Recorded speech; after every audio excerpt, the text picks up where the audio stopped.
being my first experience. I was spoiled when you go to another set and it's like, these folk really don't know each other. Since this was your first film and set precedent for you in terms of how you see a set working and such, was there anything that you took with you for the rest of your career that you've kept in mind, working with these guys or working with John, that you just made it part of your personal repertoire as you moved on afterwards when you worked on set? I haven't directed a movie yet.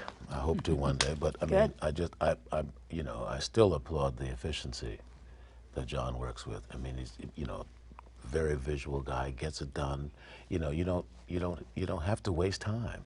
John was really a very good visual storyteller, and that's what I wanted to do as a cinematographer. What I observed was these guys really prepare. So when we come on the set, there wasn't a whole lot of bullshit time. Yeah. Yeah. I mean, it just, I mean, there was good planning put in. So by the time we got to, all we had to do was work. Yeah. I mean, there's, I mean, the nature of making a movie is setting up and, downtime while you're setting up. But outside of that, there was no extraneous crap. Yeah. Yeah. Which is, I mean, that's the exception and not the rule. Yeah. And especially now, I mean, you're talking about guerrilla filmmaking now, with the new cameras, everybody with a camera thinks that they're a filmmaker, and that's, because you have a camera or have written a script doesn't make you a filmmaker. You're right, definitely. I mean, there's a lot more craft in it than most people think. Yeah. And that was the thing that was most impressive to me, was that there was, from day one, these guys are craftsmen. They know what they're doing. They're serious filmmakers. Right. Dean's crew too. I mean, to a man, we all it was the experience with John is there's one vision. Right? Yes. There's one vision. So there's no bullshitting about where now, on a lot of movies that I work on now, there's the studio vision, and then there's the producer vision who's not showing up, and then there's the director vision, and then whoever else wanted to chime in, the star maybe. Yeah, right.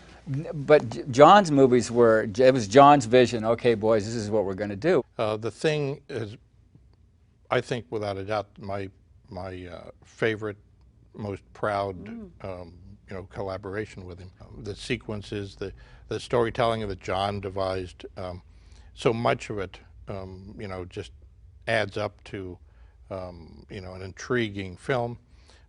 But also for me, I'd look back and say, oh, look at all the stuff we did. And he would come in with a shot list every morning of 10 or 12 shots, and then there was a whole, 4 or 5 down below that.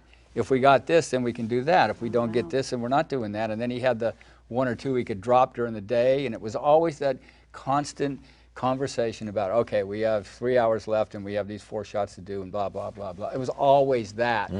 And the crew always knew what we were doing and how we were going to. It was weird. It was the greatest kind of and Keith's right about it. It's all this, we were a pretty well-oiled machine coming off of, we worked, the first time we all worked together was on The Fog, and then Escape to New York. And then by the time we got to The Thing, we all we had a shorthand about how we were going to do stuff. So, and John was way, way more efficient than meets the eye. Yeah. He really knew what he was doing. He knew how to do it.